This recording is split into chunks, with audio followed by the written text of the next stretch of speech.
தேவனுடைய வார்த்தையை மாத்திரம்தான் உங்க வாழ்க்கையை மாற்றி அமைக்கக்கூடியது. உலகத்தில் வேற எந்த காரியமும் உங்க வாழ்க்கையை மாற்ற முடியாது, உங்க பிரச்சனையை மாற்ற முடியாது, உங்க கஷ்டங்களை மாற்ற முடியாது, உங்களுக்கு இருக்கிற துன்பங்களை மாற்ற முடியாது. நீங்க தேவனுடைய வார்த்தையை கவனமாக கேட்டு அதை கை கொண்டு நீங்கள் நடக்கும்போது நிச்சயமா உங்க பிரச்சனைகள் ஒன்றுமில்லாமல் கர்த்தர் மாற்ற வல்லவராய் இருக்கிறார். ஆமென் சொல்லுங்க. ஹல்லேலூயா. ஆண்டவர் நமக்கு இந்த மாசம் கொடுத்த வாக்குத்தத்தமான வசனத்தை வாசிக்க போகிறோம். 2 நாளாகமம். எல்லாரும் பைபிள் எடுங்க பார்க்கலாம். இப்படி தலைக்கு நேராக உயர்த்துங்க பார்க்கலாம். இந்த பரிசுத்த வேதாகமம் என்னை யார் என்று சொல்லுகிறதோ அந்த ஆள் தான் நான்.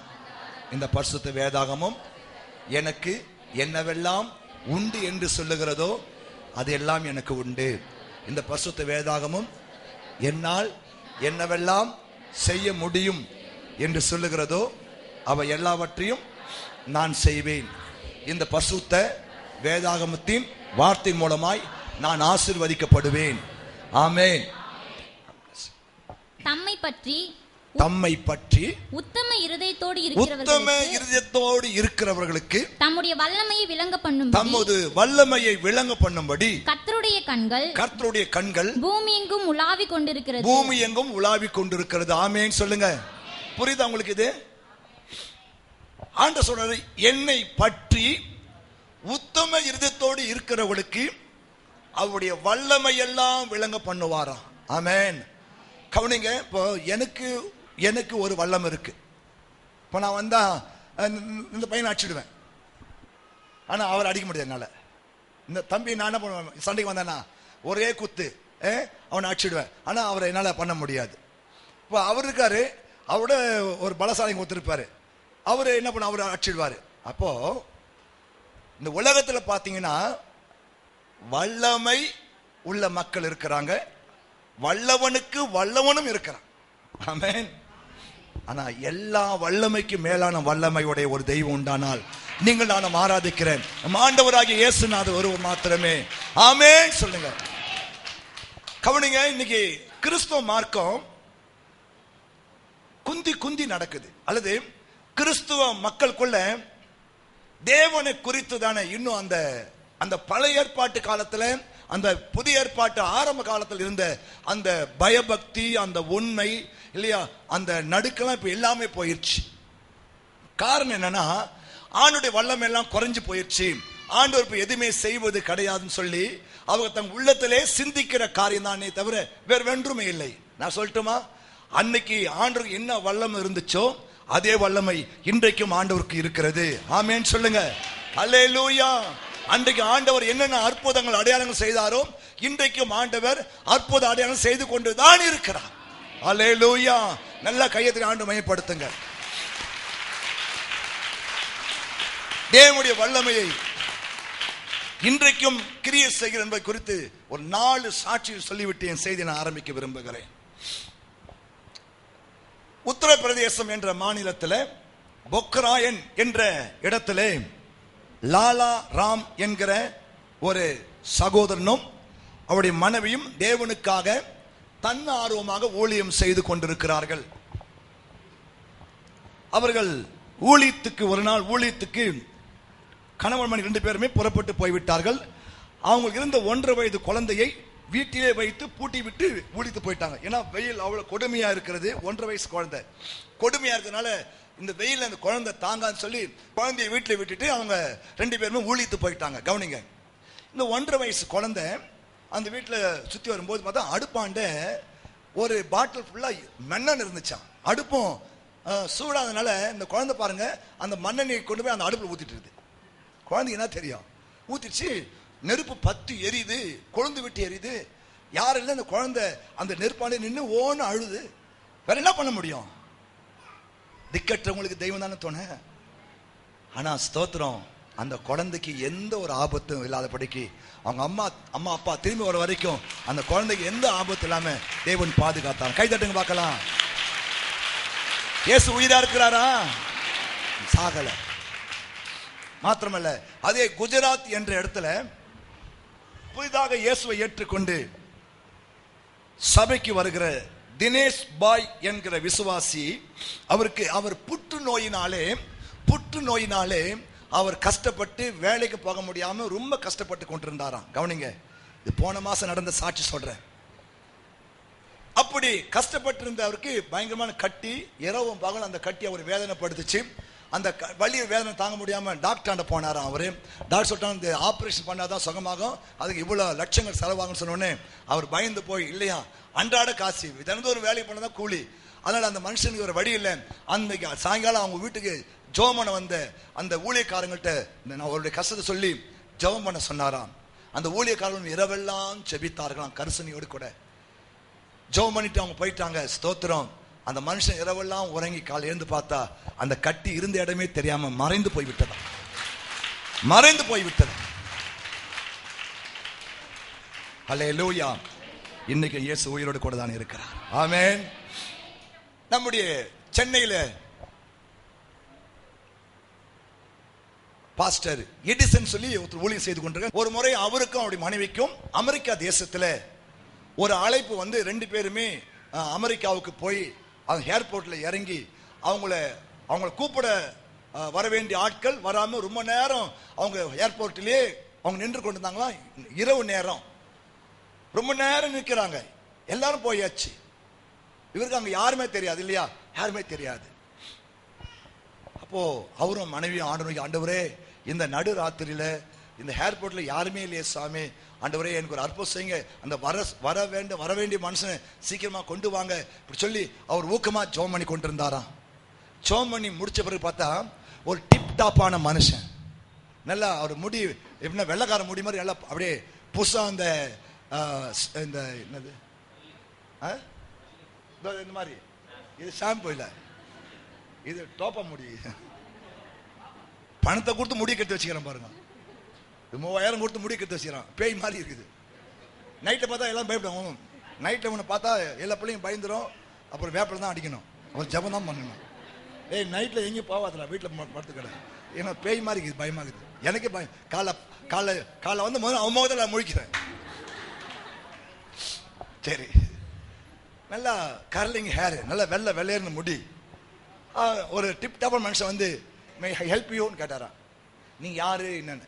இல்லை, நான் உங்களுக்கு உதவி செய்ய வந்திருக்கிறேன், உங்களுக்கு உதவி செய்ய. அவரு யாரோ திருடன் இல்லை, யாரும் நம்மளை ஏமாத்தம் சொல்லி தேவையில்லை நீங்கள் போங்கன்னு சொல்லி, இல்லை நான் உங்களுக்கு உதவி செய்ய தான் வந்திருக்கிறேன், உங்களுக்கு என்ன உதவி நான் செய்வேன்னு சொன்னாராம். அவர் சொன்னதான், நான் உங்களுக்கு உதவி எனக்கு தேவையில்லை, எனக்கு வர வேண்டிய ஆட்கள் சீக்கிரம் வந்துடுவாங்க, நான் ஜெபம் பண்ணிருக்கிறேன், சீக்கிரம் வந்துடுவாங்க, நீங்கள் போங்கன்னு சொல்லிட்டாராம். அவரும் விடாப்படியா, நான் உங்களுக்கு உதவி செய்யாமல் போக மாட்டேன், நான் உங்களுக்கு உதவியை செஞ்சு ஆகணும் சொன்ன அவர் உதவி எதிர்பார்க்கல. அவர் போயிட்டாராம். மறுபடியும் ஒரு ஜெபம் பண்றாரு, ஆண்டவரே உலக நேரம் ஆயிடுச்சுப்பா, சீக்கிரமா அந்த மக்களை வர சொல்லுங்கன்னு சொல்லிச்சோம்னா மறுபடியும் அதே ஆள் தான் வராரா. வந்து சரி நீங்க என் கூட வேணா வரவேனா, நான் உங்களுக்கு ஒரு ஹோட்டல் புக் பண்ணி தரேன், நீங்க நைட்ல ஒன்று அங்கே தங்கிட்டு அப்புறம் நாளைக்கு காலைல ஒன்று அங்கே உங்களுடைய அழைக்க வேண்டிய மக்களுக்கு நீங்க அழைப்பு கொடுங்க, வந்துடுவாங்கன்னு சொல்லி. அது அவருக்கு நல்லதா பட்டுச்சு. சென்று இவரே இந்த வந்து டிப்டா மனுஷனே ஒரு ஹோட்டலுக்கு ஃபோன் பண்ணி அங்கேருந்து ஒரு காரு வந்துடுச்சு. வந்து இவரையும் அவர் மனைவி ஏற்றின்னு அந்த லக்கேஜெலாம் அந்த வந்த மனுஷன் ஏற்றி வச்சுட்டு காரு கிளம்பும்போது இவங்க அவருக்கு ஒரு தேங்க் பண்ணலான்னு திரும்பி பார்த்தா ஆளே காணும். அவர் போக வேண்டிய ஹோட்டல் போய் அங்கே ஆண்டவர் தேங்க் பண்ணிட்டு, ஆண்டவரே அந்த மனுஷன் யாருன்னு தெரியல சாமி அப்படின்னா. அப்போ சொன்னான், நீ ஏர்போர்ட்ல என்னை நோக்கி ஜெபம் பண்ணல, என்னை நோக்கி நீ கூப்பிடு, நான் உனக்கு மறு உத்தரவு தருவேன்னு சொன்னல, அதே போல் நான் தான் என்னுடைய தூதனை உனக்கு அனுப்புன்னு சொன்னார். ஹல்லேலூயா. அப்படி சர்ச்சுக்கு ராஜேந்திரன் சொன்ன ஒரு ஆளு ஒரு ஞாயிற்றுக்கிழமை சர்ச்சுக்கு வந்தார். ராஜேந்திரன் அவர் பேரு. அவர் கை நிறைய அந்த மருந்து டாக்டர் சீட்டு வச்சிருந்தாராம். இந்த கோயிலாம் முடிஞ்சு கடைசியா அவர் போய் அந்த பாஸ்டாண்ட, ஐயா எனக்காக ஜெபம் பண்ணுங்க ஐயா, என்ன சொல்லுங்க என்ன பார்த்தீங்கன்னா அவருக்கு எய்ட்ஸ் வியாதி முற்றி போய் டாக்டருங்க அவருக்கு இன்னும் 1 மாசம் தான் இருக்க முடியும், அதெல்லாம் எனக்கு வீட்டுக்கு அனுப்பிச்சிட்டாங்க ஐயா, அதெல்லாம் நான் இனி வாழ போகிறது ஒரே 1 மாசம் தான், எனக்காக அந்த இயேசு நோக்கி ஜெபம் பண்ணுங்க, ஏசாமி எனக்கு சுகம் கொடுக்கணும்னு சொன்னாராம். அப்போ சொன்னாராம், இயேசு நீ நம்புறீங்களா கேட்டாங்க. நம்பிக்கையோடு வந்திருக்கிறேன்னு சொன்னாராம். அவரும் அந்த மகனுக்காக ஊக்கமா ஜெபம் பண்ணாராம். ஸ்தோத்திரம். இந்நாள் வரைக்கும் அந்த மனுஷன் உயிரோடு கூட இருக்க அந்த உதவி செய்தார். ஏன் இதெல்லாம் சொல்றேன்னு தெரியுமா? இன்னைக்கும் நம்முடைய ஆண்டோடைய வல்லமை குறைந்து போகவில்லை. நீ நினைக்கலாம், ஆண்டவர் எனக்கு இந்த காரியம் செய்ய முடியுமா பாஸ்டர்? அது அவருக்கு லேசான காரியம். பாஸ்டர் எனக்கு இப்படி அற்புதம் செய்ய முடியுமா பாஸ்டர்? அது அவருக்கு லேசான காரியம். ஆண்டவர் எனக்காக இப்படி யுத்தம் பண்ண முடியுமா பாஸ்டர்? கட்டாயம் யுத்தம் பண்ண முடியும். ஹல்லேலூயா. எனக்காக இயேசு யாவையும் செய்து முடிக்க முடியுமா பாஸ்டர்? கட்டாயம் செய்து முடிப்பார். ஆமென்.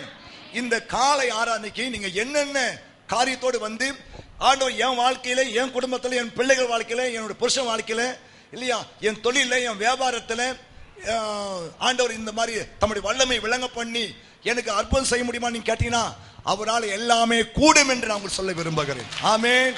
ஏன்னா மனுஷனால எதெல்லாம் கூடாததோ அதெல்லாம் தேவனால் தான் கூடும். ஹல்லேலூயா. ஆகையால் இந்த 2வது ஆராதனைக்கு வந்திருக்க உங்க வாழ்க்கையில, இல்லையா, நீங்கள் உங்க வாழ்க்கையில, என் வாழ்க்கையில இந்த காரியத்துல அவருடைய வல்லமை விளங்க பண்ண முடியுமா பாஸ்டர் கேட்டீங்கன்னா, அது அவர் சவாலா எடுத்துக்கொள்வார். ஹல்லேலூயா.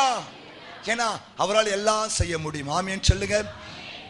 நாரி போன பணத்தையே அவர் உயிரோடு எழுப்ப முடியுமானால், இல்லையா, கடல் மேல நடந்து வந்து தம்முடைய பிள்ளைகளுக்கு தைரியம் கொடுக்க முடியுமானால், ஆமென், கல்லுகளினாலே ஆபிரகாமுக்கு பிள்ளைகளை கொடுக்க முடியுமானால், இல்லையா, தம்முடைய கைகளினாலே பிறந்த குருடைய கண்களை கத்த திறக்க முடியுமானால், இன்றைக்கும் இன்னைக்கும் இந்த புதிய வாரத்தினுடைய வல்லமை அவரால் முடியுமா?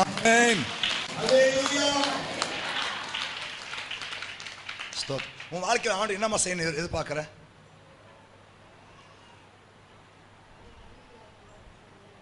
உடம்பு சரியில்லாம இருக்காரா? அதான தேவையா? சரி, உனக்கு என்னமா ஆண்டு செய்யணும்? உனக்கு என்ன செய்யணும் சொல்லி பார்க்கலாம். கல்யாணம் 4 வருஷம் ஆகுது, குழந்தை இல்லை, ஆண்டு கொடுப்பார், போ தைரியமா இருக்கு. அது ஒரு லேசான காரியம். 4 வருஷம் ஆச்சு, கல்யாணம் ஆகி 40 வருஷம் இந்த ஆளுக்கு குழந்தை பிறந்திருக்கேன்.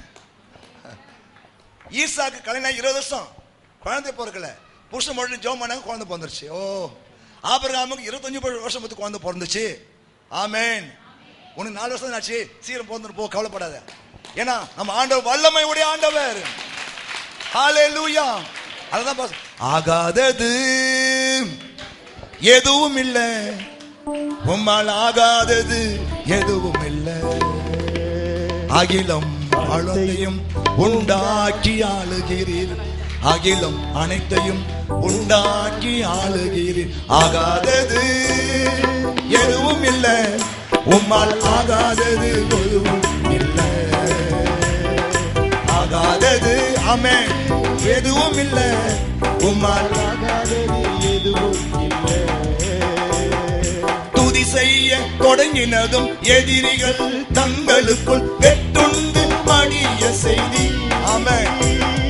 துதி செய்ய தொடங்கினதும் எதிரிகள் தங்களுக்குள் வெட்டுண்டு மடிய செய்தி. உம்மாலாகும் எல்லாமாகும், உம்மாலாகும் எல்லாமாகும். ஆகாதது சொல்லு வாய்ந்திருந்து எதுவும் இல்லை, எல்லாம் ஆகாதது எதுவும் இல்லை.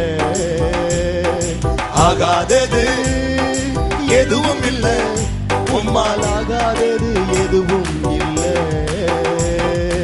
அலங்கார வாசலிலே அலங்கோல முடவன் என்று நடந்தானே இயேசு நாமத்தில். ஆமென். அலங்கார வாசலிலே அலங்கோல முடவன் என்று நடந்தானே இயேசு நாமத்தில். சொல்லுங்க. உம்மாலாகும் எல்லாமாகும், உம்மாலாகும் எல்லாமாகும். கோளும் கையுமாக பிழைக்க செய்தார் யாக்கோபை பெருக செய்தி பெருங்கூட்டமாய். கோளும் கையுமாக பிழைக்க சென்றார் யாக்கோபு பெருக செய்தி பெருங்கூட்டமாய். உம்மாலாகும் எல்லாமாகும், உம்மாலாகும் எல்லாமாகும். ஆமென். பாடினே போலாம். எல்லாமே தெய்வத்தால் ஆகும். இந்த மாசம் என்ன வாக்குத்தத்தம்னா, தம்மை பற்றி உத்தம இருத்தோடு இருக்கிறவர்களுக்கு தம்முடைய வல்லமை எல்லாம் விளங்க பண்ணும்படி கர்த்தருடைய கண்ணு இந்த பூமி எங்கு உலாவிக் கொண்டே இருக்கிறதாம். ஆக இந்த புது மாசத்துல, இந்த மாசத்தை முடிப்பதற்கு முன்பாக கர்த்தர் தம்முடைய வல்லமையை உங்க குடும்பத்துல, உங்களுடைய ஜெப வாழ்க்கையில, இல்லையா, உங்க தனிப்பட்ட வாழ்க்கையில, உங்க வேலையில கர்த்தர் விலக செய்வாராக. அது ஒரு லேசான காரியம். ஆமென். ஏன்னா நம்ம இயேசு மாத்திரம்தான் இன்னும் உயிரோடு கூட இருக்கிறார் இல்லையா? ஆமா. உலகத்துல எத்தனையோ மகான்கள் வந்தாங்க, எல்லா கல்லறையும் மூடப்பட்டிருக்கு, இயேசுவின் கல்லறை மாத்திரம் திறந்தே வைக்கப்பட்டிருக்கிறது. காரணம், அவர் அங்கே இல்லை, உயிர்த்தெழுந்தார். ஆமென். நீங்களும் நானும் மாத்திரம்தான் உயிரோடு இருக்கிற தெய்வத்தை கும்பிடுறோம். ஆமென். சோதம். ஆக நீங்கள் பாக்கியவான்கள். ஆமென். பாக்கியவான் என்ன அர்த்தம்? இந்த உலகத்திலே மிகுந்த சந்தோஷம் உள்ள ஆளாம்.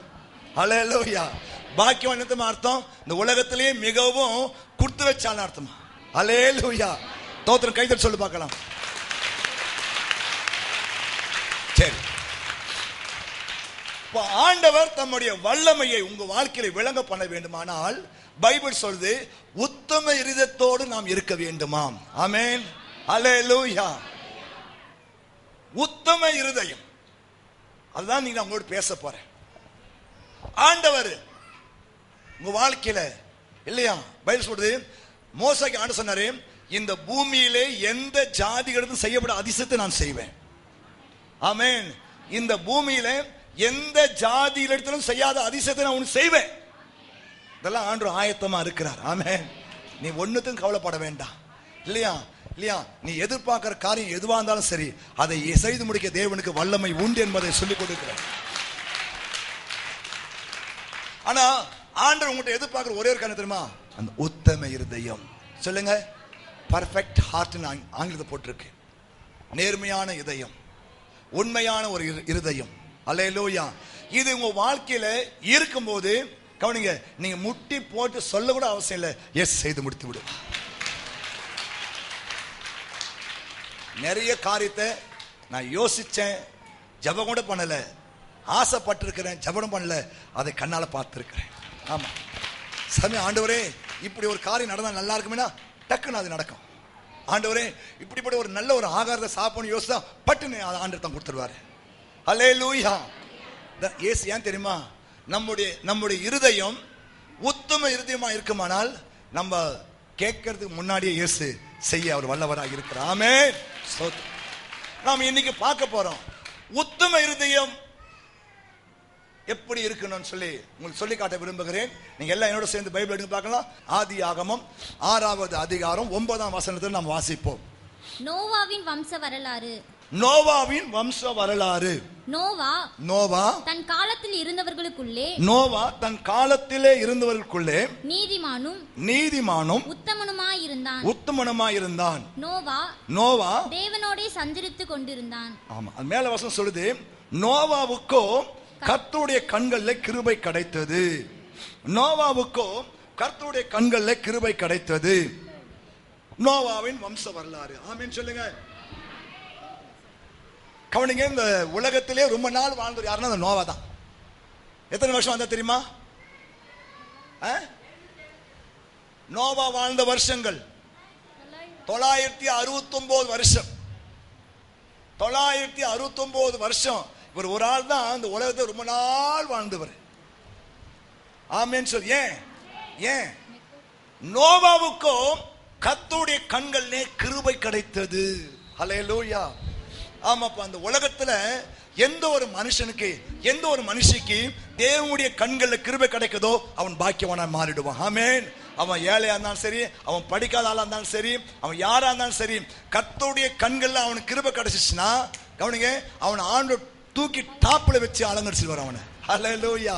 ஆமா, அதான் தாவீது சொல்றாரு, ஆடுகளுக்கு பின்னாலே போய் கொண்டிருந்த தாவீதை ஆண்டவர் அரசனாக்கி அலங்கரித்தார். காரணம், தாவீது என் இருதயத்துக்கு ஏற்றவன்.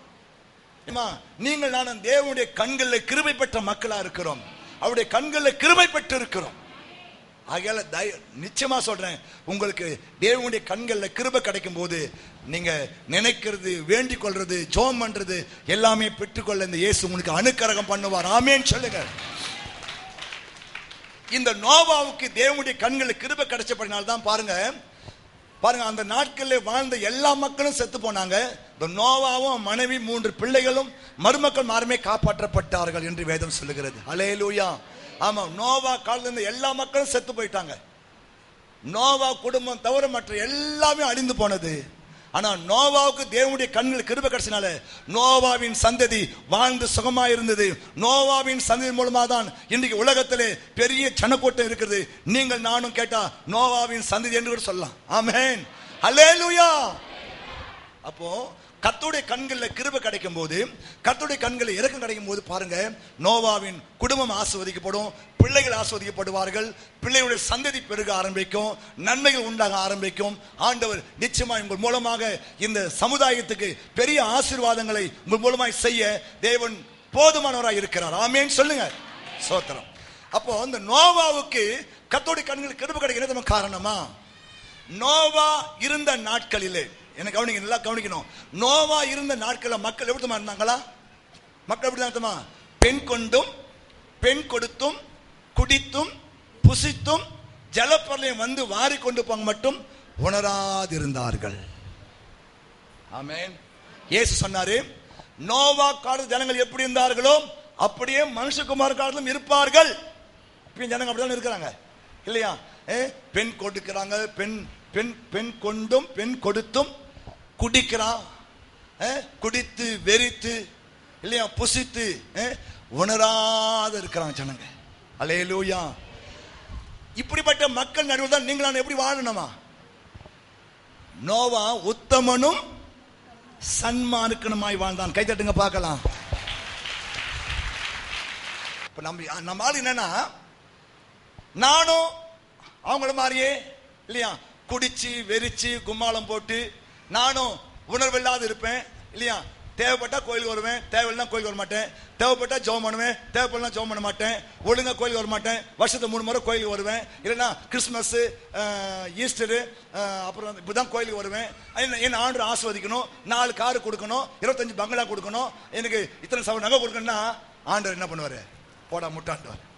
இப்போ ஆண்டவனை ஆசீர்வதிக்கணும், நீ ஆசீர்வாதமா இருக்கணும்னா நீங்க செய்ய வேண்டிய காரியம், இந்த காலத்துல மக்கள் எப்படி இருக்கிறாங்களோ அப்படி நீ இருக்கக்கூடாது. அல்லேலூயா. ஆமா, நீங்க நோவாவை போலவே பிரித்தெடுக்கப்பட்டவளாக. அந்நாட்கள் மக்கள் எப்படி இருந்தாங்களா? பெண் கொண்டும் பெண் கொடுத்தும் குடித்தும் புசித்தும் ஜலப்பிரளயம் வந்து வாரி கொண்டு போக மட்டும் உணராது இருந்தார்கள். ஒரு 2 மாசம் முன்னாடி அந்த வீட்டுக்கு விசிட்டிங் போயிருந்தேன்.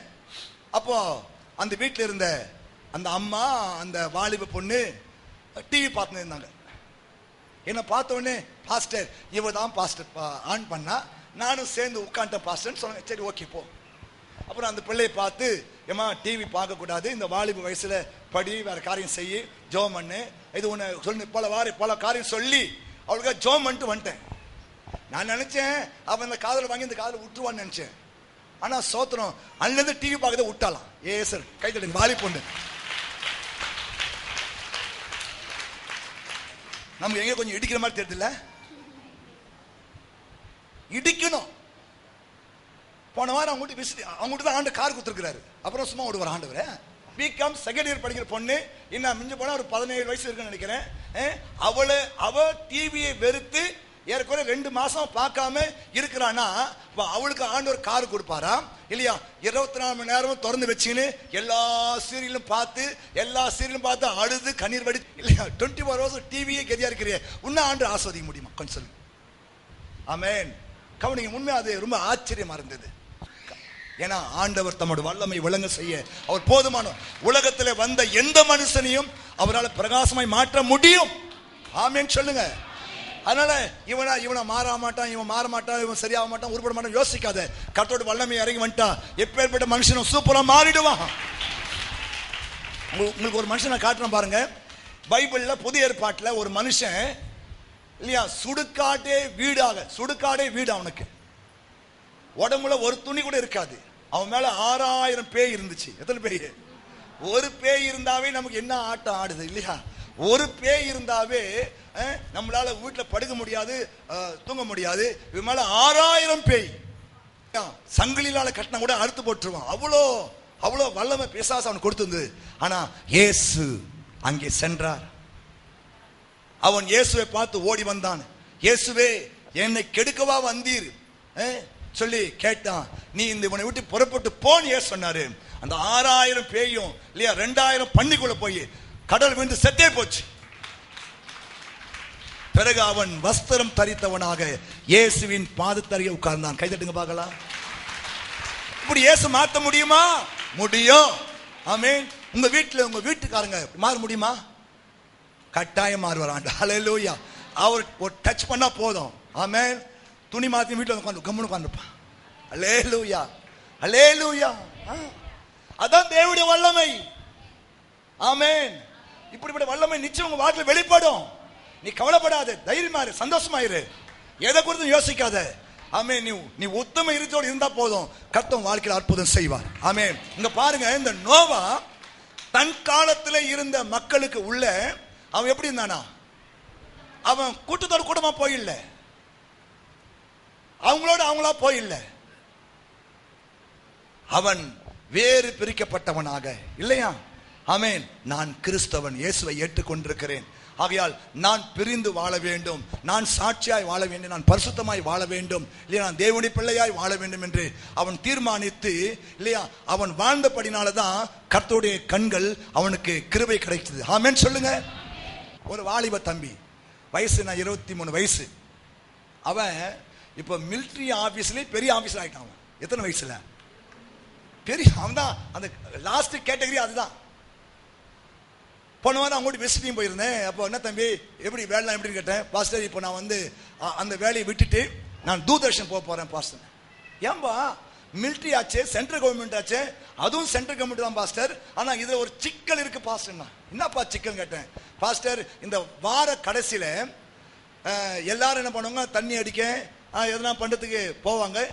நான் ஆபீசர்னால என்னையும் கூப்பிடுவாங்க பாஸ்டர், நானும் கட்டாயம் அந்த இடத்துக்கு போகணும். அப்படி போகலன்னா என்ன ஒரு மாதிரியா ட்ரீட் பண்ண ஆரம்பிச்சிருவானுங்க. ஆகையால எனக்கு அது பிடிக்கல, நான் தேவனுக்கு உண்மையா வாழணும் யோசிக்கிறேன். ஆகையால இப்போ ஒரு எக்ஸாம் எழுதி நான் தூர்தர்ஷன் போயிட்டு போறேன் பாஸ்டர், சீக்கிரமா நான் அங்க போயிடுவேன். என்ன சாட்சி? ஹல்லேலூயா. ஆமென் சொல்லுங்க. ஏன் ஆண்டவர் இப்போ நம்ம இவ்வளவு சாட்சி கேட்டேன் இல்லையா, அவங்களுக்கு அப்படி அற்புதம் செய்யறாரு. இப்போ இந்த பிள்ளையை காப்பாத்தினாரு, அவன் புற்றுநோயை சுகமாக்கிட்டாரு, இயேசு வியாதியை குணமாக்கிட்டாரு இல்லையா, இப்படி ஒரு பெரிய வீட்டை கொடுத்தாரு, மாலை கொடுத்தாரு, நன்மை செஞ்சாரு இல்லையா, ஆபத்துல காப்பாத்து. இப்பெல்லாம் நம்ம கேள்விப்படுறோமே, இப்பெல்லாம் ஆண்டவர் தம்முடைய வல்லமை வெளிப்படுத்துறாரு. ஏன் நம்ம வாட்டில் வெளிப்படுத்த முடியல? வேற ஒண்ணு இல்லை, அவர் பட்சபாதமே கிடையாது. அவர் பார்க்கறதெல்லாம் இல்லையா, உங்களாண்ட அந்த தேவனுக்கு ஏற்ற உத்தமமான வாழ்க்கை இருக்கிறதான் தான் பார்க்கிறார். ஆமென். நீங்க இன்னைக்கு தீர்மானம் எடுங்க, நாளைக்கே உங்க குடும்பத்தில் அற்புதம் நடக்க ஆண்டவர் உங்களுக்கு அதிசயம் காட்டும். ஆமா, அவர் முடியும், அவரால. பைபிள் சொல்றது, இன்று உங்களை பரிசுத்தப்படுத்திக் கொள்ளுங்கள், நாளைக்கு கர்த்தர் மத்தியில அற்புதம் செய்வார். ஆமென். எலியாவுக்கு ஆண்டவர் கட்டளை இல்லையா, அவர் காகத்தை கட்டளை இட்டாரு. காகம் எலியாவுக்கு தினந்தோறும் பாருங்க அப்பமும் ரொட்டியும் கொண்டு வந்து கொடுக்குது. ஹல்லேலூயா. ஏன் சொல்றேன் தெரியுமா? நீங்க உத்தமமா இருந்தீங்கன்னா, நீங்க இப்ப இருக்கிற மக்கள் நடுவில் இல்லையா, இருக்கிற மக்கள் நடுவில் நீங்க நீதிமானும் உத்தமமா இருந்தீங்கன்னா, நான் சொல்றேன், கர்த்தர் பைபிள்ல சொன்ன அத்தனை அற்புதத்தையும் இந்த வாரத்துல இந்த மாசத்துல உனக்கு வெளிப்படுத்த அவரால் முடியும். அவர் பொய் சொல்லவே மாட்டார். சொன்னாரு, தம்மை பற்றி உத்தம இருத்தோடு இருக்கிறவர்களுக்கு தம்முடைய வல்லமையை விளங்க பண்ணும்படி கர்த்தருடைய கண்கள் பூமி எல்லாம் உலாவிக் கொண்டிருக்கிறது. எலியா நம்மை போலவே பாடுள்ள மனுஷன், ஆனா அவன் உத்தமனும் சன்மார்க்கம் இருந்தபடினால எலியா ஜெபிச்ச உடனே வானம் திறந்து மழை வர ஆரம்பிச்சது. ஹல்லேலூயா. அப்ப நம்ம உத்தமமா இருக்கும்போது, நேர்மையா இருக்கும்போது, தேவனுக்கு பிரியமா இருக்கும்போது இல்லையா, நம்மை சுற்றி இருக்கிற மக்கள் நடுவிலே நீங்கள் உண்மையும் உத்தமமாய் வாழும்போது கர்த்தருடைய வல்லமை உங்க வாழ்க்கையில் விளங்க கர்த்தர் உதவி செய்வார். அது எவ்வளவு பெரிய காரியமா தான் சரி, அது எவ்வளவு பெரிய காரியமா தான் சரி, அது எவ்வளவு பெரிய காரியமா தான் சரி, அதை கர்த்தர் விளங்க பண்ண அவரால் முடியும். ஆமென் சொல்லுங்க. அப்ப நீங்க செய்ய வேண்டிய முதல் காரியம் இல்லையா, நோவா தன் காலத்திலே இருந்த மக்களுக்குள்ளே அவன் நீதிமானும் உத்தமனுமாய் இருந்தான். மாத்திரமல்ல, அவன் தேவனோடு சஞ்சரித்துக் கொண்டு, அப்படின்னா என்னன்னா தேவனோடு நடந்தான். என்ன கவனிக்குமா? ஆண்டவர் ஒரு ஆளை ஆசீர்வதிக்க சும்மா இல்ல. நீங்க நினைக்கலாம், பாஸ்டர் ஆண்டவர் ஆசீர்வதிச்சுவாரு, அவர் ஆசீர்வதிப்பாரு, நான் தான் காலமெல்லாம் அப்படி கஷ்டப்படுறேன். ஒண்ணுமே இல்லை.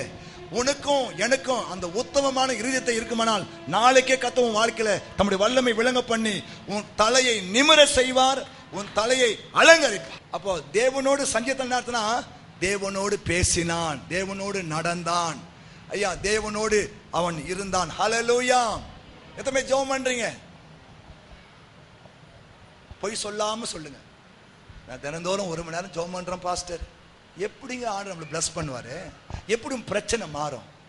உனக்கு உத்தம இருதயமே இல்லையே, உனக்கு ஒரு நேர்மையான இருதயமே இல்லையே, ஒரு கீழ்ப்படிய இருதயமே இல்லையே உன் வாழ்க்கையில. ஆமென் சொல்லுங்க. கவனிங்க, ஆண்டவர் உன்னை பிளஸ் பண்ணணும்னா வேற வழி இல்லை, வேற வழியே கிடையாது இல்லையா? நான் சொன்ன இந்த வார்த்தை மடியை செய்கிறவனே இல்லையா கண்மலை மேல் கட்டப்பட்ட வீட்டுக்கு சமமா இருப்பான். பெருவெள்ளம் வந்தாலும் சரி, பெருங்காற்று வந்தாலும் சரி, வெள்ளமே வந்தாலும் சரி, உன் வீடு அசையாது, உன் குடும்பம் அசையாது, உன் வாழ்க்கை அசையாது. ஏன்? ஏன்? தேவன் சொன்னபடியே நீ வாழ்ந்து கொண்டிருக்கிற, தேவன் சொன்னபடியே நீ நடந்து கொண்டிருக்கிற. ஹல்லேலூயா. இயேசு அதை அழகா சொன்னாரு இல்லையா? தேவனுடைய வார்த்தையை கேட்டும் கீழ்ப்படியாம போறவங்க மணல் மேல் கட்டப்பட்ட வீட்டுக்கு சமமா. மணல் மேல வீடு கட்டினா எப்படி இருக்கும்? ஒரு அலை அடிச்சா பொத்துன்னு விழுந்துரும்.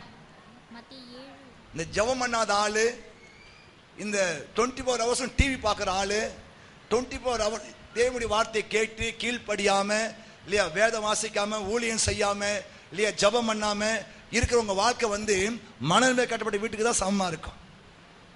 எந்த எந்த சின்ன பிரச்சனை வந்தாலும் உன் வீடு என்ன பண்ணும்? விழுந்துடும், வாழ்க்கை ஒண்ணுதான் போயிடும். ஹல்லேலூயா. அதெல்லாம் உங்க வாழ்க்கையை கண்மலையாகிய இயேசு மேல கட்டணும், கண்மலையாகிய வேதவசம் மேல கட்டணும், கீழ்ப்படிஞ்சு கட்டணும். ஆமென். ஹல்லேலூயா. தேவனுடைய வார்த்தையை ஒப்பு கொடுங்க, அந்த உத்தம இருந்து பெற்றுக்கொள்ளுங்க, கீழ்ப்படிஞ்சு பாருங்க, கர்த்தர் உன்னை ஆசீர்வதிப்பார். ஹல்லேலூயா. ஏன்னா அவருடைய கண்கள் இந்த பூமி எல்லாம் உலாவினே இருக்குது. யாரு இன்னைக்கு நல்ல டிசிஷன் எடுக்க போறாங்க, யாரு நல்ல தீர்மானம் எடுக்க போறாங்க, யாரு எனக்காக இந்த காரியம் செய்ய போறாங்கன்னு சொல்லி ஆண்டவருடைய கண்கள் இன்னைக்கு உன்னை பார்க்குது. நீ பேசும்போதே உன் உள்ளத்துல எடுக்கிற, நீ எடுக்கிற தீர்மானத்தை இயேசு பார்க்கிறார். மனுஷன் முகத்தான் பார்ப்பான், ஆண்டவன் உள்ளத்தை பார்த்துன்னு பாரு. ஆமென். ஹல்லேலூயா. ஆமென். அதனால பைபிள் சொல்லுது, நோவா தன் காலத்துல இருந்த மக்கள் நடுவிலே அவன் உத்தமனும் நீதிமானா இருந்தான். ஆகையால் தான் கர்த்தர் அவனை ஆசீர்வதிச்சார். அவனுக்கு கர்த்தருடைய கண்ணில் கிருபை கிடைச்சது, அவன் குடும்பம் ஆசீர்வதிக்கப்பட்டுச்சு, அவன் சந்ததி நித்திய நாட்களுக்காக அவனை தெரிந்து கொண்டார். ஆமென் சொல்லுங்க. இன்னொரு காரியம் நான் சொல்லி முடிக்க விரும்புகிறேன். இன்னொரு உத்தமமான இருதயம் எடுத்து வாசிங்க. என்னாகமம் 32 அதிகாரம் 11 வசனம். உத்தமமாய் என்னை பின்பற்றின, உத்தமமாய் என்னை பின்பற்றின கேனிசியனான எப்புனேயின் குமாரன், கேனேசியனான எப்புனேயின் குமாரன் காலேபும் நூனின் குமாரன் யோசுவாவும் தவிர எகிப்திலிருந்து வந்தவர்கள் 20 வயது முதல் அதற்கு மேற்பட்ட மனிதர்களில் ஒருவரும் என்னை உத்தமமாய் பின்பற்றாதபடியால் அவர்கள் நான் ஆபிரகாமுக்கும் ஈசாக்குக்கும் யாக்கோபுக்கும் ஆணையிட்டு கொடுத்த தேசத்தை காண்பதில்லை என்று ஆண்டவர் சொல்றாரு. காலேபும் யோசுவாவும் மாத்திரம்தான் என்னை உத்தமமாய் பின்பற்றினார்கள். கவனிங்க, என்ன கவனிங்க. எகிப்திலிருந்து புறப்பட்டு வந்தவங்க மொத்தம் 40 லட்சம் பேர். அந்த 40 லட்சம் பேர்ல 2 பேர் மாத்திரம் என்ன பண்ணாங்களா? உத்தமமாய் கர்த்தரை பின்பற்றினார்கள். மற்ற சொல்லுங்க பாருங்க, எத்தனை? 39,998 பேர். அவ்வளவு பேருமே அந்த கானான் தேசம் போகலையாம். 2 பேர் மாத்திரம்தான் தேவன் ஆபிரகாமுக்கும் ஈசாக்குக்கும் யாக்கோபுக்கும் சொன்ன அந்த வாக்குத்தத்தமான தேசத்தை சுதந்தரித்தார்கள். கவனிங்க. ஏன் இவங்க 2 பேருக்கு மாத்திரம்தான் தேவனுக்கு ஏற்ற அந்த உத்தமமான இருதயம் இருந்தது. அதான் நம்ம சொல்லி முடிக்க விரும்புறேன். கவனிங்க. மோசே ஒவ்வொரு கோத்திரத்திலும் ஒரு மனுஷனை தெரிந்து கொண்டு 12 பேரை அவங்கள தேவன் உங்களுக்கு கொடுப்பேன்னு சொன்னாரு. அந்த கானான் தேசத்தை வேவு பார்க்கும்படியா அங்க அனுப்புகிறார். புரியுதா உங்களுக்கெல்லாம்? வேவு பார்க்கும்படியா அனுப்புகிறார். என்ன கவனிங்க. அந்த 12 பேரும் அந்த தேசத்தை 40 நாட்கள் சுற்றி வருகிறார்கள். ஹல்லேலூயா. பெரிய தேசம் தான். நாங்கள் சமீபத்தில் இஸ்ரேல் தேசம் போகும்போது நாங்க 10 நாள் சுத்துறோம், சுத்த முடியல சரியா. ஏன்னா அவ்வளோ பெரிய தேசம். இவங்க 40 நாட்கள் அந்த தேசம் என்ன பண்றாங்க, சுத்தி வராங்க.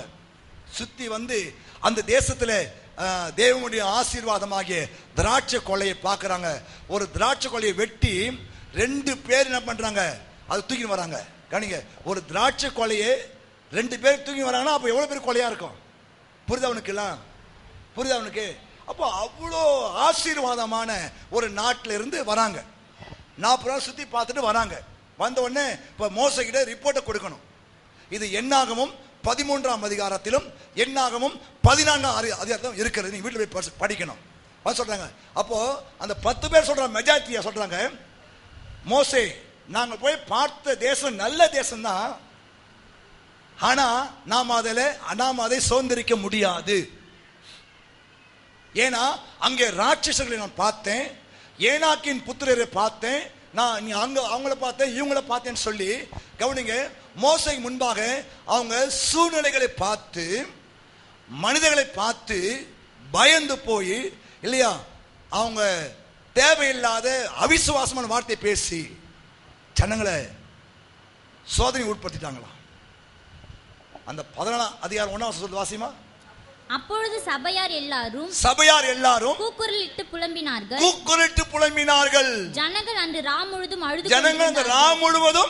கொண்டிருந்தார்கள். இஸ்ரவேல் புத்திரர் எல்லோரும் மோசேக்கும் ஆரோனுக்கும் விரோதமாக முறுமுறுத்தார்கள். போதும். இப்ப என்ன கவனிங்க, நான் உங்களுக்கு பார்த்து ஒரு கேள்வி கேட்க போறேன். நேத்து ராத்திரி ஏதோ ஒரு பிரச்சனை குறித்து அல்லது குடும்பத்தை குறித்து, மனம் திரும்பவும் கணவனை குறித்து, கடன் பிரச்சனையை குறித்து, அது கல்யாணம் ஆகாத மகளை குறித்து நேற்று அழுதவங்க கை வைத்து காட்டுங்க பார்க்கலாம். நீங்க எல்லாரும் ஏசப்பட மன்னிப்பு கேட்கணும். உனக்கு இன்னும் ஆண்டரை குறித்து அறிவு இல்லை. ஹல்லேலூயா. ஏன் தெரியுமா? அவன் சொல்றான், அங்க நான் ராட்சசன் பார்த்துட்டேன், இவனை பார்த்தேன், அவனை பார்த்தேன், ஆகையால் நம்மளால தேச சுதந்திரிக்க முடியாது. ஆனா பைபிள் சொல்லுது, உலகத்திலே இருக்கிறவனிலும் உங்களுக்கு இருக்கிறவர் பெரியவர்.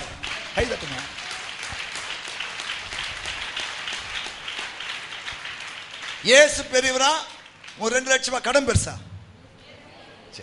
இயேசு பெரியவரா, உன் வயிற்று வலி பெருசா? இயேசு பெரியவரா அல்லது உங்க மனம் திரும்பாத குடிக்காத புருஷன் பெருசா? சரி, பெரியவர் இருக்கும்போது ஏன் சின்ன சின்ன காலத்துக்கு கொடுத்து ராத்திரி இரவெல்லாம் உறக்கமே இல்லை, வியாதியால் கடும் தொல்லை, தேற்றுவோர் யாருமே இல்லை, அப்பா வேண்டுகிறேன். அப்போஸ்தலன் பவுல் சொல்றாரு, ஏன்னா உனக்கு விசுவாசமே இல்லை. ஹல்லேலூயா. அவங்க 2 பேர் சொல்றாங்க, கர்த்தர் நம்மேல் பிரியமா இருந்தார்னா நம்ம அந்த தேசத்தை சுதந்தரிக்கலாம். ஆமென். வாசிமா வசந்த. கர்த்தர் நம்மேல் பிரியமா இருந்தால் அந்த தேசத்திலே நம்மை கொண்டு போய் பாலும் தேனும் ஓடுகிற அந்த தேசத்தை நமக்கு கொடுப்பார். கர்த்தருக்கு விரோதமாக மாத்திரம் கலகம் பண்ணாதிருங்கள். அந்த தேசத்தின் ஜனங்களுக்கு நீங்கள் பயப்பட வேண்டாம். அவர்கள் நமக்கு இரையாவார்கள். அவர்களை காத்த நிழல் அவர்களை சோத்திரம் கை தட்டுங்க பார்க்கலாம். ஆண்டவர் சொல்றாங்க 2 பேரு, கர்த்தர் நம்மேல் பிரியமா இருந்தார்னா நம்ம தேசத்துல என்ன பண்ணலாம்? கர்த்தர் எப்ப நம்ம பிரியமா இருப்பாரு? எபிரேயர் 11ஆம் அதிகாரம் 6ஆம் வசனம் சொல்லுது, விசுவாசம் இல்லாமல் தேவனுக்கு பிரியமா இருப்பது கூடாத காரியம். எப்ப ஆண்டு மேல பிரியமா இருப்பாருன்னா, உனக்குள்ள விசுவாசம் இருந்துச்சுன்னா உன் மேல ஆண்டு பிரியமா இருப்பாரு. ஆமென் சொல்லுங்க. ஆமென். விசுவாசமே இல்லாம இல்லையா, எவ்வளவுதான் கோயிலுக்கு வந்தாலும் வாயை திறந்தா தப்பா பேசுறது, வாயை திறந்தா இல்லையா தேவையில்லாத பேச, வாய் திறந்தா இயேசுநாதருக்கு கோபம் வர மாதிரி பேசுறது. நான் உனக்குள்ள விசுவாசம் இருந்துச்சுன்னா சொல்லுவேன், கர்த்தர் எனக்கா யாவையும் செய்து முடிப்பார், கர்த்தர் என் தேவையை சந்திப்பார், கர்த்தர் என் பிரச்சனையை மாற்றுவார், கர்த்தர் இந்த சூழ்நிலையை மாற்றுவார். ஆமென் சொல்லுங்க. ஹல்லேலூயா. பாட்டு பாருங்க. பெருவெள்ளம் மோதி அடிக்கின்றதோ, பெருங்காட்டில் படகு தவிக்கின்றதோ, பெரியவர் உனக்குள்ளே இருக்கின்றார், பார்த்து கொள்வார் நீ கலங்காதே, பார்த்து கொள்வார் நீ கலங்காதே. கைத்தட்டு பார்க்கலாம். உனக்குள்ளே இருக்கின்ற உன் இயேசு என்றும் பெரியவரே, உனக்குள்ளே இருக்கின்ற உன் இயேசு என்றும் பெரியவரே.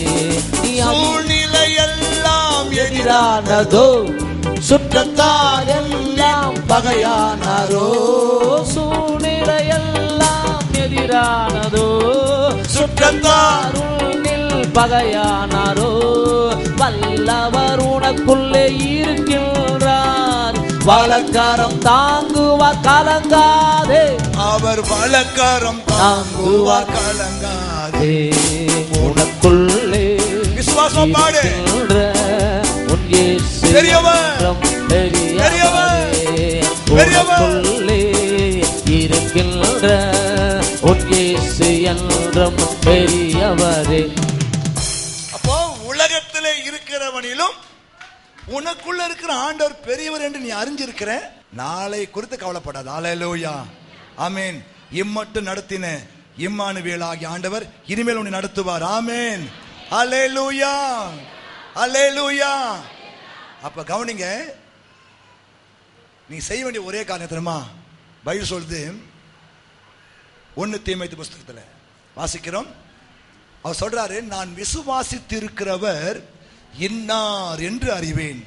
இருக்கா பாருங்க, 2 தீமோத்தேயுவின் புஸ்தகம். நான் விசுவாசித்திருக்கிறவர் இன்னார் என்று அறிவேன். இல்லையாமா? அதிநிமித்தம் வாசி, முதல்ல வந்து வாசி. அதிநிமித்தம் நான் இந்த பாடுகளையும் அனுபவிக்கிறேன், இந்த பாடுகளை அனுபவிக்கிறேன், ஆயினும் நான் வெட்கப்படுகிறதில்லை, நான் வெட்கப்படுவதில்லை. ஏனென்றால் நான் விசுவாசிக்கிறவர் இன்னார் என்று அறிவேன், நான் அவரிடத்தில் ஒப்பு கொடுத்ததை அவர் அந்நாள் வரைக்கும் காத்துக்கொள்ள வல்லவராய் இருக்கிறார் என்று நிச்சயித்தும் பிரைஸ் காட். அவருக்கு நிச்சயம் இருக்குது. யாருக்கு? அப்போஸ்தலனாகிய பவுலுக்கு ஒரு நிச்சயம் இருக்கு. என்னன்னா, கவனிங்க, நான் விசுவாசித்திருக்கிறவர் இன்னார் என்று அறிவேன். ஆமென் சொல்லுங்க. ஏங்க, நீங்க விசுவாசி ஆண்டவர் இன்னார்னு தெரியுமா? உனக்கு தெரியுமா தெரியாதா? நீங்க விசுவாசிக்கிற ஆண்டவர், நீங்கள் ஜெபிக்கிற ஆண்டவர், நீங்கள் தேடி வந்து கொண்டிருக்கிற ஆண்டவர் இன்னார் என்று தெரியுமா தெரியாதா? தெரியுமா? தெரியலனாதான் உனக்கு பிரச்சனை. தெரியலனாதான் இல்லையா, நீ எதுக்கு எடுத்தாலும் என்ன பண்ணுவேன்? கண்ணை கசக்குவேன். நம்ம விசுவாசித்திருக்கிறவர் இன்னார் என்று நம்ம அறிஞ்சிருக்கணும். அறிஞ்சிருந்தா என்ன பண்ண மாட்டீங்க?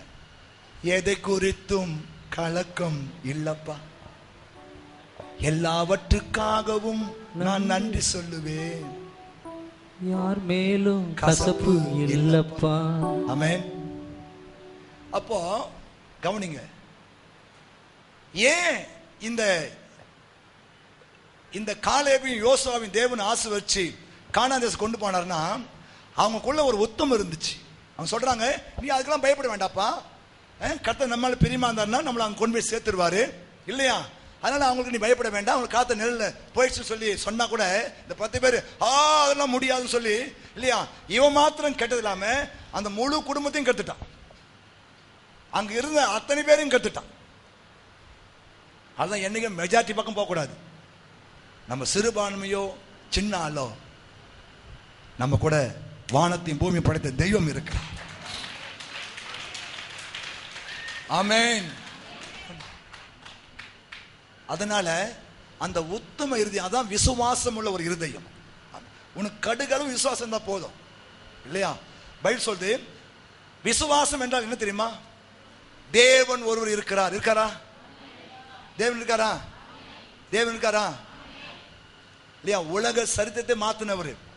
கிபி கிமு எங்க வந்துச்சு? ஏசாமி பிறப்பு நிமித்தம் தான் உலகமே கிபி கிமு என்று பிரிக்கப்பட்டிருக்கிறது. ஹல்லேலூயா. கைதட்டி ஆண்டவரை மகிமைப்படுத்து. உலகத்தில் எத்தனையோ கல்லறை மூடி இருக்கு, ஏசாமி கடமா திறந்து வைக்கப்பட்டிருக்கிறது. இயேசு நான் மரித்தேன், ஆனாலும் சதா காலமும் உயிரோடு இருக்கிறேன். ரெண்டாவது என்னன்னா, தம்மை தேடுகிறவர்களுக்கு பலன் அளிக்கிறார். இதுதான் விசுவாசம். ரெண்டு இருந்தா நீ எதுவும் கவலைப்பட மாட்டேன். கோயில் வரியா? எஸ். ஆண்டவர் தேடுறியா? எஸ். ஜோம் பண்றியா? பைபிள் வாசிக்கிறியா? உண்மையா இருக்கிறியா? நேர்மையா இருக்கிறியா? ஓகே இல்லையா? கடவுள் ஒருத்தர் இருக்கான்னு சொல்லி நம்பி ஆண்டுக்கு வரியா? இந்த விசுவாசம் இருந்தாவே போதும், கர்த்தர் இல்லையா உன்னுடைய வாழ்க்கையில அற்புதம் செய்ய முடியும். சிம்பிள் ஃபெய்த் தான். ஒரு முறை இயேசு கிட்ட ஒருத்தோட, ஐயா என் வேலைக்காரன் வியாதியா இருக்கிறான், நீ என் வீட்டுக்கு வரதுக்கு தகுதி இல்லை, அதில் ஒரு வார்த்தை நீங்க சொன்னா போதும் ஆண்டவரே என் வேலைக்காரன். பாருங்க, ஒரு நூற்றுக்கு அதிபதி இயேசு சாமி வாயிலிருந்து புறப்புற ஒரு வார்த்தை மேல அவ்வளவு விசுவாசம் வச்சிருந்தான். ஆமென். நாங்களும் எவ்வளோ வார்த்தை பேசுறோம், விசுவாசம் வருதா உனக்கு? இவ்வளவு வார்த்தை பேசணுமே, கொஞ்சமே விசுவாசம் வந்துச்சா இல்லையா உனக்கு? வரணும். ஹல்லேலூயா. ஆமா, பாஸ்டர் இப்படி சொல்லியிருக்காரு. அப்போ நம்ம விசுவாசித்திருக்கிறவர் இன்னார் என்று அறிந்திருக்கிறோம், ஆகையா நான் வெட்கப்படுவது இல்லை இல்லையா? நான் அவருக்கு ஒப்பு கொடுத்ததை அந்நாள் வரைக்கும் காத்துக்கொள்ள அவர் வல்லவராய் இருக்கிறார். ஆமென். பயப்படாத, ஐயோ என்ன ஆயிடுமோ ஏது ஆயிடுமோ இல்லையா? ஒப்பு கொடுத்துரு ஆண்டவரே, என்னுடைய குடும்பம், பிள்ளை, என் மருமகன் இல்லையா, பேர பிள்ளைங்க அத்தனை பேரும் கையில் ஒப்பு கொடுக்கிற ஆண்டவரே, ஆண்டவர் நீ காத்துக்கொள்ள ஆண்டவரே சொல்லி ஜோமணி விட்டுடு. கர்த்தர் அதை அந்நாள் வரைக்கும் காத்துக்கொள்ள வல்லவர். ஆமென். சில பேர் பாருங்க, தினந்தோறும் பயப்படுவோம், தினந்தோறும் ஐயோ என்ன ஆயிடுமோ ஏது ஆயிடுமோ. பயப்படாத, ஒப்பு கொடுத்துட்டியா? புருஷன் ஒப்பு கொடு, பிள்ளைகளை ஒப்பு கொடு இல்லையா, பேர பிள்ளைங்களை ஒப்பு கொடுங்க, மருமகனை ஒப்பு கொடு, மாமியாரை ஒப்பு கொடு இல்லையா இல்லையா, எல்லாத்தையும் ஒப்பு கொடுத்துரு. அவர் அந்நாள் வரைக்கும் அதை காத்துக்கொள்ள வல்லவராயிருக்கிறார். ஆமென். நீ கலங்க வேண்டாம், நீ பயப்பட வேண்டாம். ஆண்டவரே அதான் ஒப்பு கொடுத்துட்டு அவர் பார்த்துக் கொள்வார் இல்லையா? இந்த ஆண்டவரே இது உன் கையில் ஒப்பு கொடுக்குற ஆண்டவரே நீ பார்த்துக்கோ சொன்ன போதும். பைபிள் வசனம் உண்டு, வலுவாதபடிக்கு காக்கிறவும் மகிமை உள்ள சிங்காசனம் முன்பாய் கொண்டு போய் நிறுத்தவும் நம்ம ஆண்டவர் வல்லவராய் இருக்கிறார். ஆமென் சொல்லுங்க. கவலைப்படாத, எதுக்கும் கவலைப்படாத. நீ செய்ய வேண்டிய ஒரே ஒரு காரியம் என்ன தெரியுமா இல்லையா? நான் விசுவாசித்திருக்கிறவர் இன்னார் என்று அறிவேன்.